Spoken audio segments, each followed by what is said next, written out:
திருச்சிற்றம்பலம். தினமொரு மந்திரம் திருமந்திரம். திருமூல தேவநாயனார் அருளிச் செய்த திருமந்திர பாடல் மற்றும் அதன் விளக்கமும். திருமூல தேவநாயனார் திருவடிகள் போற்றி போற்றி. இன்று பாடல் 64. பாடல் 64 பாடல் 58 ஒன்றே ஆதலால் பாடல் 65. மாரியும் கோடையும் வார்பணி தூங்க நின்று ஏரியும் நின்றங்கு இழைக்கின்ற காலத்து ஆரியமும் தமிழும் உடனே சொல்லி காரிகையார்க்கு கருணை செய்தானே. ஊழிக்காலத்தில் அருளினான் சிவபெருமான்.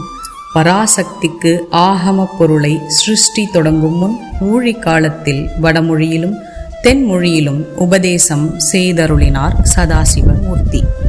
திருவடிகள் போற்றி போற்றி. இந்த திருமந்திரத்தினை ஓத குருவருளும் திருவருளும் துணை நிற்கட்டும். திருச்சிற்றம்பலம். நல்லது நடக்கும், நல்லதே நடக்கும். ஆனந்தமாயிருப்போம் நண்பர்களே. மேலும் இது போன்ற தகவல்களுக்கு இறை உணர்வுடன் இணைந்திருங்கள்.